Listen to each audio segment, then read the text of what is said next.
اعوذ باللہ من الشیطان الرجیم، بسم اللہ الرحمن الرحیم۔ لائف ویو اسرار قریشی کی ایک اور نشست کے ساتھ میں حاضر ہوں۔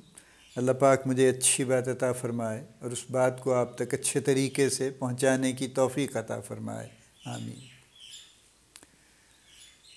میں پچھلی نشست میں بات کر رہا تھا کہ برن آؤٹ ایک پروسیس ہے جس میں ٹائم لگتا ہے، کہ لوگ برن آؤٹ میں جانے سے پہلے ان کو ایک وقت لگتا ہے جس میں چیزیں بلڈ اپ ہوتی رہتی ہیں اور پھر فائنلی ان کو وہ گرا دیتی ہیں۔ ایکچولی کچھ کنڈیشن میں، کچھ سچویشن میں اگر کوئی ٹریگر اتنا بڑا ہو تو برن آؤٹ جلدی بھی ہو سکتا ہے۔ مجھے یاد آیا کئی سال پہلے میں نے ایک کتاب پڑھی، وہ کتاب تھی ساؤتھ افریقہ کے بارے میں، اور وہ South African broadcasting corporation کی ایک کورسپونڈنٹ نے لکھی تھی۔ آپ کو یاد ہوگا ساؤتھ افریقہ میں بہت عرصہ ڈچ کی حکومت تھی اور اپارٹھائڈ تھا، نسلی امتیاز تھا اور بڑا شدید تھا، یعنی کالوں کو انہوں نے اس قدر سپریس کیا ہوا تھا، حالانکہ مائنورٹی میں تھے وہ، لیکن چونکہ پاور ان کے پاس تھی لہٰذا انہوں نے پاور لیس، ہیلپ لیس بہت کچھ کیا ہوا تھا۔ سو مچ سو کہ یہ آرڈرز تھے کہ اگر سن سیٹ کے بعد کوئی کالا باہر نظر آئے تو اس کو گولی مار دیں، وداؤٹ آسکنگ ہم کہ وہ کیوں باہر پھر رہا ہے۔ نیلسن منڈیلا 27 سال اس کو انہوں نے جیل میں رکھا، اور اس کے علاوہ پتہ نہیں کس کس پہ کیا کیا ظلم ہوئے اور کیا ہوا۔ بہرحال جب فائنلی اپارٹھائڈ ختم ہوا، مجھے اب یاد نہیں ایئر کون سا تھا، کئی سال ہو گئے اب اس بات کو، اور Nelson Mandela became the first president, the black president of South Africa. تو انہوں نے پھر چونکہ سوسائٹی میں اب آپ دیکھیے نا، وہ گورے بھی وہیں رہ رہے ہیں جنہوں نے ظلم کیے ہیں، اور وہ کالے بھی وہیں رہ رہے ہیں جن پہ ظلم ہوئے ہیں، اور پھر کالوں نے کالوں پہ بھی بہت ظلم کیے۔ ایسا نہیں تھا کہ صرف گوروں نے ہی کیے، کالوں نے کالوں پہ بھی، یہ ہمیشہ ہوتا ہے، کیونکہ کچھ ان کے کچھ آپس میں ریونج لے رہے تھے، کچھ اور کئی طرح سے تھے معاملات۔ تو انہوں نے ایک بڑے مشہور اس وقت بشپ تھے جو فوت ہو گئے ہیں، ڈیسمنڈ ٹوٹو، اس کو انہوں نے اس کا ہیڈ بنایا۔ وہ بھی اپارٹھائڈ کے سخت خلاف تھے اور کافی پاپولر ہوئے تھے۔ تو جب نیلسن منڈیلا پریزیڈنٹ بنے تو انہوں نے ڈیسمنڈ ٹوٹو کی سربراہی میں ایک ٹروتھ اینڈ ریکنسیلیشن کمیشن بنایا، اور اس کمیشن نے میجر ٹاؤنز میں جا کے اوپن میٹنگز کی، ٹاؤن ہالز میں، اور اس کا پرپز یہ تھا کہ جو آنا چاہتا ہے آ جائے، وکٹمز بھی آ جائیں اور وکٹمائزرز بھی آ جائیں، اور اپنی اپنی سٹوریاں شیئر کر لیں، تاکہ جو غبار لوگوں کے اندر ہے وہ کسی طرح سے نکل جائے۔ تو اس کی ہیئرنگ میں انہوں نے کورسپونڈنٹس کو بھی انوائٹ کیا ہوا تھا، مختلف اخباروں کے، میڈیا کے لوگوں کو۔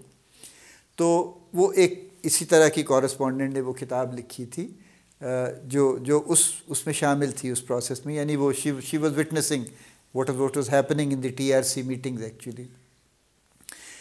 اور وہ میں اس کی تفصیل تو ظاہر ہے بڑی ہاربل ہے، لیکن میں صرف ایک بات آپ کو اس میں سے شیئر کرنا چاہتا ہوں۔ اس نے لکھا کہ تیسری میٹنگ کے بعد، یعنی تیسری ہیئرنگ کے بعد TRC کی، کئی کورسپونڈنٹس ایسے تھے جو اس قدر اوور ویلم ہو گئے گفتگو سن کے لوگوں کی، اتنی خوفناک گفتگو سنی انہوں نے، کہ ان کو سائکیٹرک ہیلپ کی ضرورت پڑ گئی، اور ان کو باقاعدہ سائکیٹرک ہیلپ پرووائڈ کی گئی۔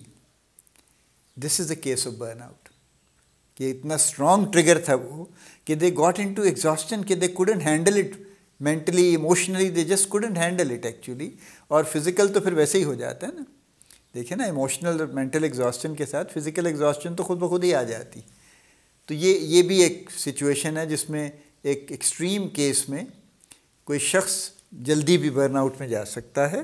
جیسے ورک پلیس میں اگر میں اس کو ریلیٹ کروں تو فرض کیجئے somebody is really going into burn out slowly, gradually، چونکہ ہر روز چھوٹا چھوٹا کچھ نہ کچھ چیز بلڈ اپ ہوتی ہے، پھر اچانک ایک دن کوئی بام شیل آ کے گرتا ہے، اور اس کی وجہ سے وہ پھر بالکل جواب دے جاتا ہے ایک ہی دن میں، یعنی وہ اگر مزید 2 مہینے لگنے تھے تو ایک ہی دن میں جواب دے جاتا ہے، اور وہ برن آؤٹ، وہ اسٹرانگ ٹریگر کی وجہ سے امیڈیٹلی برن آؤٹ وہ پریسیپیٹیٹ ہو جاتا ہے، آپ یوں کہہ لیجئے، وہ نئے سرے سے کریٹ نہیں ہوتا بلکہ وہ پریسیپیٹیٹ ہو جاتا ہے، چونکہ وہ آلریڈی پروسیس چل رہا تھا۔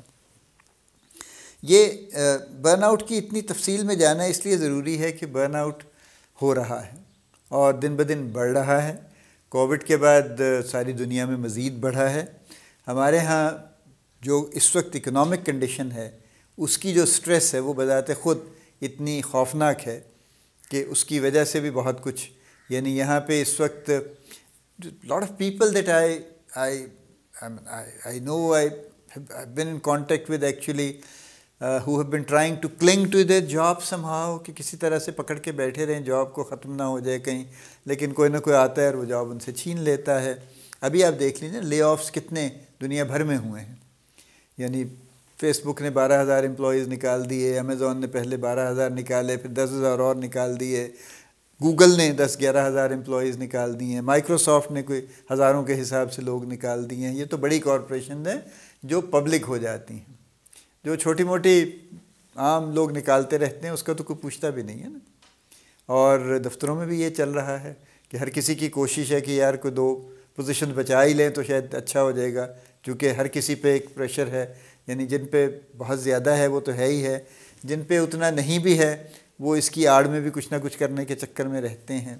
تو اس لیے برن آؤٹ پہ گفتگو ضروری ہے, برن آؤٹ کو سمجھنا ضروری ہے. اور برن آؤٹ سے بچنے, دیکھیے بچنا آپ اس طرح تو نہیں بچ سکتے.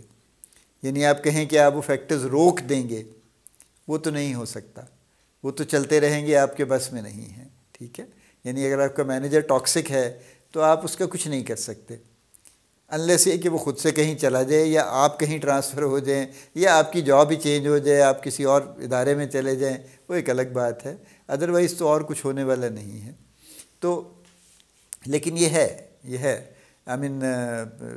اسی طرح سے ہے کہ لوگ ایسی سچویشن میں پھنسے ہوئے ہیں.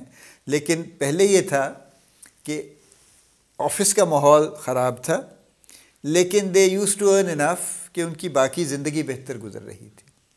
جس کا یہ تھا کہ چلیں گھر آئے تو تھوڑا بہت کہیں ریلیکس کر لیا, بچوں کو لے کے نکل گئے, کبھی کبھار مہینے میں 1-8 دفعہ کہیں بیٹھ کے کھانا وانا کھا لیا, کسی کو بلا لیا, کچھ کر لیا. یعنی کچھ نہ کچھ ایک ان کو ریلیز کا کچھ نہ کچھ موقع ملتا رہتا تھا. اب کے حالات میں یہ ہے کہ ورک پریشر تو ہے ہی ہے اپنی جگہ پہ, آفس کے تو حالات جو بھی ہیں وہ ہیں ہی ہیں خراب, جس کی وجہ سے برن آؤٹ آ رہا ہے. گھروں کے حالات اس سے زیادہ خراب ہو گئے, کیونکہ گھر آتے ہی ہے, گھر آتے وقت بھی پریشانی شروع ہو جاتی ہے کہ وہ فلاں چیز کی ضرورت تھی, وہ فلاں چیز کی ضرورت تھی, وہ نہیں ہے, پیسے نہیں ہیں, کیسے ہوں گے, کیا بنے گا, بجلی کا بل آ گیا بڑا سا, کیسے ادا کریں گے, کرایہ بڑھا دیا مالک مکان نے, نوٹس دے دیا, فلاں کر دیا, وہ کہتے جی اگلے کرایہ دار مجھے اس سے زیادہ والے مل جائیں گے, آپ خواہ اتنے عرصے سے بیٹھے ہیں اور کم کرایہ دے رہے ہیں, وغیرہ وغیرہ وغیرہ. Every day things which are happening actually. اور یہ بجلی کا بل تو خیر ایک ایسی سٹوری ہے, اور کہ اس کی تو مثال ہی نہیں ملتی نا پاکستان میں, کہ ایک کمرے کے گھر پہ کبھی 70,000 کا بل آ جاتا ہے اور اس کے بعد کوئی سنوائی نہیں ہوتی اس کی. یعنی سمیت لیسکو کے یا کوئی بھی جو سپلائی کمپنی ہے جو واپٹا سے ریلیٹڈ, وہ اپنی غلطی ماننے سے بالکل وہ بالکل نہیں مانتے. وہ کہتے ہیں نہیں جناب آپ کا بل ہے, آپ کا میٹر ہے, آپ کا سب کچھ ہے, ہم نے تو آپ نے کیا ہوگا کچھ. بھائی کیا کر لیا ہوگا, کون سی فیکٹری چلا لی ہوگی ایک مہینے کے اندر. لیکن یہ اور بڑا یعنی یہ وہ ہے جس کی وجہ سے لوگ وہ یہ برن آؤٹ کی وہ ایکسٹریم ایگزامپل ہے نا, کہ جس میں لوگ فائنلی پھر وہ خودکشی کر لیتے ہیں. وہ ڈپریشن کی وجہ سے نہیں کرتے. بیسیکلی یہ والی جو خودکشی ہے, سوسائڈ ہے, یہ ڈپریشن کی وجہ سے نہیں ہے, یہ اس ایکسٹریم پریشر کی وجہ سے ہے, جس کے بعد ان کو لگتا ہے کہ دنیا اندھیر ہو گئی ہے, and there is no way out actually. And since there is no way out, تو this is the only way out. یہ وہ ہے معاملہ. یہ ڈپریشن نہیں ہے اس سینس میں, although ڈپریشن کو بعض اوقات برن آؤٹ سے ریلیٹ کرنے کی کوشش کرتے ہیں, لیکن ڈپریشن ایک ڈفرینٹ چیز ہے نا. ڈپریشن صرف ورک ریلیٹڈ نہیں ہوتا, ڈپریشن تو اور بہت ساری وجہوں سے بھی ہو جاتا ہے. برن آؤٹ بہرحال ورک ریلیٹڈ ہوتا ہے, اور وہ ورک پلیس پہ بھی ہے, اور جہاں جہاں بھی ہے ورک, وہ اس ایک ٹپیکل ورک پلیس پہ بھی ہے اور اے ٹپیکل ورک پلیس پہ بھی ہے. وہ جہاں جہاں بھی ہے اس کی وجہ سے جو ایگزاسچن ہے وہ برن آؤٹ ہے, اور وہ ہو رہی ہے. اس لیے اس پہ اتنی لمبی گفتگو میں کر رہا ہوں اس کے اوپر. اور اب ہم اس کے ظاہر ہے اس کے بعد ہم اس کی بات کریں گے کہ ان سے how to cope with burn out actually, کیا کرنا چاہیے اس کے لیے. یہ بیک گراؤنڈ اس لیے ضروری ہوتی ہے کہ جب ایک پروسیس خاص طور پہ ڈیولپ ہو رہا ہو, تو اگر آپ ان بٹوین اس کو اسپاٹ کر لیں, آئیڈینٹیفائی کر لیں, تو اس کی کوئی ریکوری, اس کی ریمیڈی نسبتاً آسان ہوتی ہے. جب وہ واقعہ ہو جائے گا تو اس سے واپس لانا زیادہ مشکل ہوگا اس کو, ہم اس نشست کو یہاں روکتے ہیں، چونکہ اگر ہم ابھی ٹریٹمنٹ تو نہیں کہنا چاہیے، مینجمنٹ کہہ لیجئے، کوپ کرنے کی بات کر لیجئے، اس کی بات شروع کریں گے تو بات پھر لمبی ہو جائے گی، تو ہم اس کو اگلی نشست پہ اٹھا رکھتے ہیں، انشاءاللہ اگلی نشست پہ اس پہ بات کریں گے۔ اللہ پاک آپ کو بڑی کامیابیاں عطا فرمائے، اللہ پاک آپ کا حامی و ناصر ہو، ہم سب کا حامی و ناصر ہو، آمین۔